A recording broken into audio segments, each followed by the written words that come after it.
वहां गया। तो चलकर काय से गया? बोले अपने पैरों से। देखा आंख ने और गया कौन? पैर। अंदर पहुंचा और पैरों ने भी कुछ नहीं किया। उसने उस फल को जो देख लिया था तो उसने उस फल को तोड़ा। वो तोड़ा काय से? अपने हाथ से। देखा आंख ने, गए पैर, तोड़ा हाथ ने, पर हाथ ने भी रखा नहीं। हाथ ने क्या किया?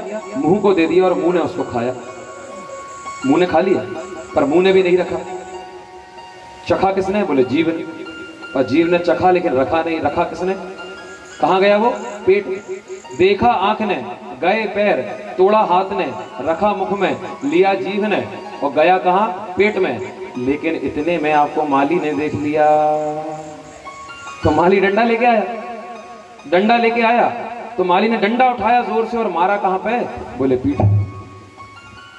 देखा आंख ने, गए पैर, तोड़ा हाथ ने, खाया मुंह ने, रखा पेट ने और पिटी। पिटी कौन? पीठ। लेकिन पीठ पिट गई और रोया कौन? आंख। जिस आंख ने देखा था वापस वही रोई।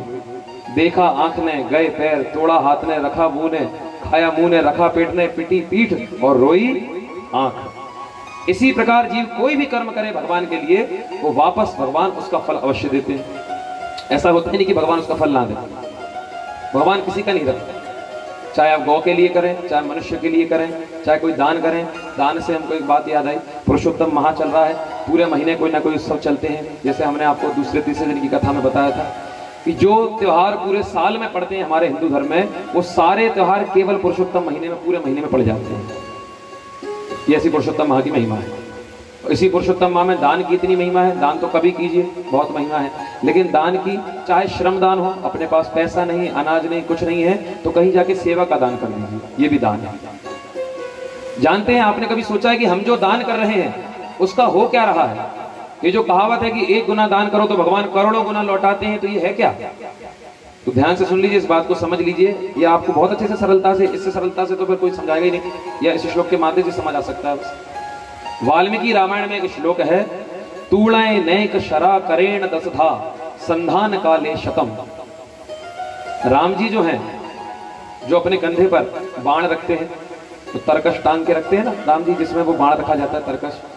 तो राम जी की तरकश में अगर आप ध्यान से देखें कोई पुरानी तस्वीर राम जी की, तो उस तस्वीर में आप देखेंगे, बहुत पुरानी तस्वीर को देखिए, अभी तो मन मुताबिक बनती है, जैसा चाहे बना देते हैं भगवान को।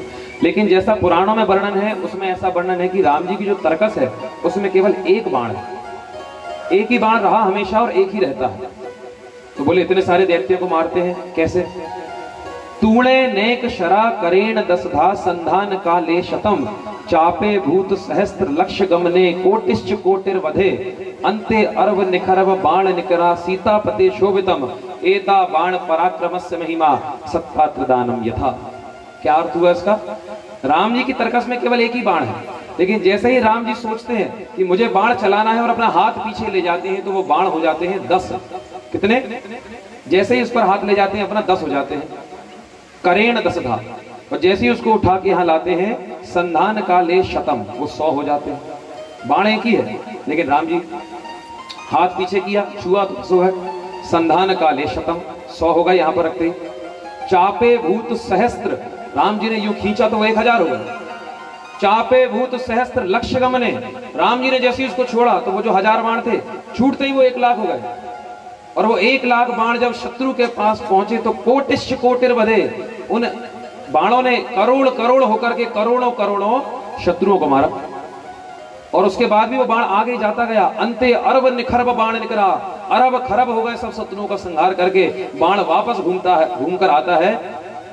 अंते अरब निखरब बाण निकरा सीतापते शोभितम, वही बाण वापस एक होकर के सीता जी के चरणों में आ जाता है। एता बाण पराक्रमस्य महिमा सत्पात्र दानम यथा। ऐसे ही हमारा दान होता है। हम सोचते हैं कि कुछ दान करेंगे, लेकिन मन बन जाता है थोड़ा ज्यादा करें, करते करते उसको बढ़ा देते हैं। भगवान के पास पहुंचते पहुंचते वो लाख गुना करोड़ गुना हो जाता है, लेकिन जब भगवान उसको लौटाते हैं तो अंते अरब निखरब, करोड़ों गुना अरब गुना करके भगवान लौटाते हैं। बनारस में एक वैश्या थी, दान की तो इतनी महिमा है कि गलती से भी दान हो जाए तो भी भगवान पुण्य देते हैं। तो उस वैश्या की आदत थी कि रोज घूमने जाती थी सज धज के, बहुत पैसा था उसके पास। उसको एक शौक था कि खूब सजना और पान खाना। घर से निकलती थी तो बिना पान खाए नहीं निकलती थी वो वैश्या, ध्यान से सुनिएगा। तो वो पान खा के निकलती थी, घर से सीढ़ी से नीचे उतरती, 2 मिनट रुकती। जिन लोगों को पान खाने का शौक होता है तो फिर वो लोग क्या करते हैं, अपने घर पे ही डब्बा बना लेते हैं पान का। तो उसने एक डिब्बा बना लिया, उतरती थी, पान लेती थी, उसमें चूना कत्था जो भी डलता हो पान में वो डालती थी और खा के फिर आगे बढ़ती थी। ऐसा रोज का नियम। एक दिन की बात है, जब वो पान बनाने के लिए उस डिब्बे को खोलती है तो कई बार होता है ना कि आप पान बना रहे हैं या गुटखा तंबाकू जो भी खाते हो तो कई बार होता है चूना ज़्यादा आ जाता है। तो फिर क्या करते लोग, ज़्यादा आता है उसको फेंक देते हैं या कहीं पहुँच देते हैं। तो वो गणिका क्या करती है कि जैसे ही वो चूना लेती है तो देखती है अरे आज चूना ज़्यादा आ गया, थोड़ा सा चूना लगाती है और बाकी चूना हाथ में लगे रहने देती है और पान को यूँ बनाती है, इस उंगली को तो ऐसी रखती है और उस हाथ से खा लेती है। लेकिन सोचती है इस चूने का क्या करूँ जो बच गया, कहीं पहुंच दूंगी। तो रास्ते में चलती जाती है, एक शंकर मंदिर वहां पड़ा था। वो शंकर मंदिर देखा, रास्ते में शंकर मंदिर है, तो वहां पोताई चल रही है। तो उसने क्या किया, उस चूने को उस दीवार में पहुंच दिया, हाथ पहुंच दिया, आगे चली गई। बस उसकी उम्र हुई, वो गणिका वो वैश्या मर गई। यमराज की अदालत में पहुंची। उन्होंने कहा क्या इसका हिसाब किताब, बोले नरक में भेजना है महाराज। गणिका वैश्या क्या हिसाब किताब होगा, यम के दूत खींच के ले जाने लगे नरक में डालने को। लेकिन यहाँ पर चित्रगुप्त ने रोका, रुको, इसका एक हिसाब किताब मिला हमको थोड़ा ठीक ठाक। क्या मिला, अरे बोले इसने एक बार शंकर मंदिर में भूलवश चूना दान कर दिया था। दान माने जिस चीज के बदले आप कुछ नहीं चाहे, उसने भी कुछ चाहा नहीं, चूने को चिपका दिया दीवार पे, पहुंच दिया, आगे बढ़ गई। तो बोले शंकर मंदिर में पुताई का काम चल रहा था, इसने भी थोड़ा चूना उसमें दान किया था, तो क्या करें। अरे बोले अब बात तो ऐसी है कि शंकर जी को कोई चीज दान करो तो फिर वो व्यक्ति बैकुंठ जाता है, अनंत गुना चीज हो जाती है, तो भेजो उसको बैकुंठ की टिकट कराओ इसकी। ये दान की महिमा। तूने नहीं कशरा करेण दशधा, वाल्मीकि रामायण का श्लोक है। ये दान की महिमा।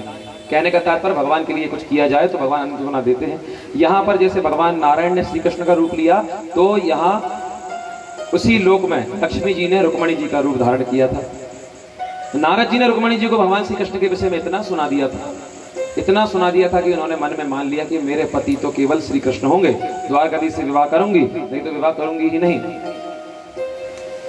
धीरे धीरे आयु बढ़ने लगी। यहाँ पर उनके पिता महाराज भीष्मक ने विचार किया कि बेटी का विवाह किया जाए, लेकिन उनका जो छोटा भाई था रुक्मणी जी का छोटा भाई था, उसने अपने दोस्त शिशुपाल के साथ अपनी बहन का विवाह बिना किसी को बताए तय कर दिया और आके सीधी डेट बता दी, इतनी तारीख को विवाह है अपनी बहन का, शिशुपाल से विवाह होगा।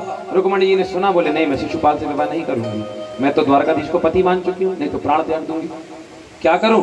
तो रात्रि में रुक्मणी जी ने एक पत्र लिखा और पत्र को लिख करके एक ब्राह्मण देवता को बुलाया और कहा कि ये द्वारका में जाके द्वारकाधीश को देना, अगर वो मेरे मन के भाव को समझ गए तो मुझे लेने आ जाएंगे, अन्यथा कल सुबह मैं अपने प्राण त्याग दूंगी, पर शिशुपाल से विवाह नहीं करूंगी। यहाँ हमारा शादी की तैयारी चल रही है, ब्राह्मण देवता पत्र लेके पहुंचे, रात में पहुंचे भगवान श्री कृष्ण के पास। तो भगवान ने कहा ब्राह्मण देवता आप रात्रि में आए, कष्ट किया, कोई आवश्यक बात। बोले आवश्यक बात है।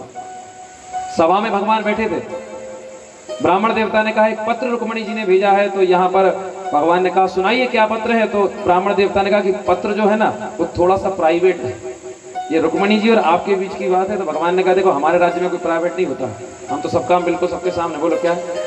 तो ब्राह्मण देवता ने पढ़ के सुनाया। उस पत्र में क्या लिखा है कि श्रुत्वा गुणान भुवन सुंदर शृण्वतांते। 7 श्लोकों में रुक्मणी जी ने ठाकुर जी को पत्र लिखा। श्रुत्वा गुणान भुवन सुंदर शृण्वतांते निर्विश्य कर्ण विवरेर हरतोंगतापम। कह रही है श्रुत्वा, मैंने जब से आपकी कथा सुनी है तब से मेरा मन आप में लग गया है और पति रूप में मैं आपको चाहती हूँ, लेकिन मेरे भाई ने मेरा विवाह किसी और के साथ तय कर दिया है जिससे मैं विवाह नहीं करना चाहता। मेरी इच्छा है कि आप आए मेरा हरण करें। भगवान ने विचार किया मतलब अब लड़ाई झगड़ा होगा, हरण करना है तो फिर मारपीट करके दुल्हन को लाना पड़ेगा। तो लेकिन वो लिख रही है कि मैं ये भी नहीं चाहती लड़ाई झगड़ा हो। तो भगवान ने कहा अब फिर कैसे होगा भाई, हरण कैसे, हरण तो लड़का ही होता है। बोले मैं नहीं चाहती कि मेरे भाई मारे जाएं, कोई हिंसा हो। उसका तरीका मैं बता रही हूँ कि हमारे राज्य में जब बालिका का विवाह होता है तो वो विवाह के पहले माता का पूजन करने जाती है, गौरी के मंदिर में जाती है ना। हमारे यहाँ भी तो होता माता पूजन, माता पूजन होता कि नहीं। तो उन्होंने कहा सीधी सी बात समझ लो, माता पूजन होगा, माता पूजन करने जाऊंगी, आप माता पूजन में आ जाना, वहाँ माता पूजन होगा और आप मेरा हरण ले जाना। भगवान ने कहा ठीक है। भगवान प्रसन्न हुए, मुस्कुराए। भगवान ने कहा बिल्कुल ठीक है, ऐसी बालिका हम चाह रहे थे कि भाई टक्कर की तो कोई हो, हमें कोई बुद्धि देने वाले तो हो। इन्होंने बता दिया चलो भाई ब्राह्मण देवता। हाथ पकड़ा, ब्राह्मण देवता का रथ में बिठाला और ले गए। दाऊद दादा ने देखा इतनी रात को द्वारकाधीश कहाँ गए? तो एक सैनिक ने बताया, महाराज कल वो कुंडिनपुर में विवाह है ना। हाँ, तो बोले वो वहां से एक ब्राह्मण पत्र लेके आए थे। तो दाऊ दादा समझ गए कि ये शादियों में तो जाता नहीं है, और जाता है तो फिर वहां की दुल्हन ही लेके आता है। तो मतलब युद्ध होने वाला है। तो दाऊ दादा ने भी अपनी नारायणी सेना तैयार की और पीछे पीछे चल दी। ठाकुर जी गए, उसके 2-4 घंटे बाद वो भी निकल गए। सुबह सुबह ठाकुर जी पहुंचे हैं, नगर के बाहर पहुंच गए हैं। ब्राह्मण देवता यहाँ महल पहुंचने वाले हैं, और रुक्मणी जी मन में सोच रहे हैं कि ना जाने पत्र मिला होगा कि नहीं, ना जाने पत्र मिला होगा कि नहीं, और मिला भी होगा तो उन्होंने उसको सही समझा होगा कि नहीं, सही समझा होगा कि नहीं, और सही समझा होगा तो मेरी बात मानेंगे कि नहीं, आएंगे कि नहीं, ये वो सोच रही है, विचार कर रही है। ब्राह्मण देवता पहुंचे। यूं ब्राह्मण देवता प्रसन्न है, छतरी घुमाते हुए पहुंचे। देवी जी काम हो गया, वो आ गए हैं, वो आ गए हैं। बोले हाँ। अच्छा कहाँ है? बोले अभी नगर के बाहर है। तो तैयार होने लगी माता पूजन के लिए। देवी के मंदिर पहुंचती हूँ, बात तो मैंने सब बताई दी थी। देवी के मंदिर के लिए तैयार है। देवी के मंदिर में रुक्मणी जी पहुंची, मंदिर के निकट पहुंचती है, भीतर जाती है और प्रार्थना करती है, हे देवी, जिस प्रकार भगवान शिव को आपने तपस्या करके प्राप्त किया था, ऐसे मैंने जीवन भर श्याम सुंदर की प्रतीक्षा की है। द्वारकाधीश मुझे पति रूप में मिले, आप कृपा कीजिए कि शीघ्र मुझे लेने आए, बिना विघ्न के मुझे यहाँ से ले जाएं। प्रार्थना कर रही है, वही प्रार्थना कर रही है ना जो जानकी जी ने की थी। मन जाहि राचो मिलन सोवर, सहज सुंदर सावरो। मन जाहि राचो मिलन सोवर, सहज सुंदर सावरो। करुणा निधान सुजानशील, स्नेह जानक रावरो। करुणा निधान सुजानशील, स्नेह जानक रावरो। हे भाति गौरी अशीष सहेत हर्षित भाति गौरी अशीष सहेत हर्षित। तुलसी भवानी पूज बोली बोली, मोदित मन मंदिर चली। तुलसी भवानी पूज बोली बोली, मोदित मन मंदिर चली। हाँ मोदित मन मंदिर चली, हाँ मोदित मन मंदिर चली। प्रार्थना करने लगी, मन जाहि राचेव मिलन सोवर, सहज सुंदर सांवर। वही चाहिए देवी, हे देवी माँ मुझे वही चाहिए। यहाँ श्याम सुंदर जब नगर में आए, स्वागत सत्कार हुआ। भीष्म जी को पता लगा द्वारकाधीश आए। द्वारकाधीश को कौन नहीं जानता। यहाँ पर जब वो शिशुपाल को कुछ सगाई का सामान देने जा रहे थे, जैसे मान लीजिए सगाई का सामान देने जा रहे हैं, बीच में कोई मिल जाए तो उनसे मिलने लगते कि नहीं, अरे आप आए 2 मिनट इनका भी स्वागत कर दें। तो यहाँ पर भीष्म की सगाई का सामान देने जा रहे थे, लेकिन पता लगा द्वारकाधीश आए तो इस ओर मुड़ गए। तो वो जो नगरवासी थे उनको लगा कि दूल्हा शायद इस तरफ ही होंगे, तो इधर जा रहे हैं। जैसे ही वहां पर भीष्म जी ने द्वारकाधीश को प्रणाम किया तो सब समझे दूल्हा यही है, तो सब लोगों ने सगाई का पूरा सामान वहीं चढ़ा दिया। तो भीष्म जी कह रहे क्या कर रहे हो, रुको रुको, लेकिन वो तो सब सामान चढ़ गया। सगाई चढ़नी थी शिशुपाल को और चढ़ गई गोपाल को। अब सगाई चढ़ गई तो बेहद हो गई। शिशुपाल ने कहा कि भैया ये तो मान ही नहीं रहा है, हमसे पीछे पड़ा ही रहता है, हमारे काम बिगाड़ता ही रहता है। तो सेना लगवा दी उसने कि द्वारकाधीश आ नहीं जाए, कहीं दुल्हन का हरण ना कर ले। वो सेना की तैयारी में, यहाँ भगवान विवाह की तैयारी में। भगवान ने कहा तुम बारात लगाओ, शादी तो हम करेंगे। यहाँ वो आगे बढ़े और यहाँ भगवान ने कहा कि अब हम चलें जरा। हम यहाँ से निकल रहे थे तो हमने कहा कि देखते जाएं क्या क्या व्यवस्था है, देखा है। तो बोले हाँ भगवान और आइएगा। भीष्म जी ने क्या बोला ठाकुर जी से, और आइएगा। तो ठाकुर जी ने मुस्कुराते हुए एक व्यंग कर दिया जिसको भीष्म जी समझ नहीं पाए कि अब आना जाना तो लगा रहेगा, क्योंकि हम आपके दामाद होने वाले थोड़ी देर में, तो आना जाना तो लगा रहेगा। भगवान ऐसा कह के चले गए। फिर घूम के आए, यहाँ मंदिर के निकट पहुंचे, देखा सेना लगी है। और यहाँ पर वो विचार करें रुक्मणी जी कैसे दिखते होंगे, आएंगे कि नहीं, और आ भी गए तो मुझको कैसे पहचानेंगे, इतने सैनिक लगे हैं। और यहाँ भगवान ने तो ऐसी मोहिनी डाल दी महाराज, भगवान अपने नेत्रों से ही सब काम कर देते हैं। भगवान के नेत्र कैसे हैं? बोले रत्नारे हैं, अरुणारे हैं और बिना ही काजल के प्यारे हैं।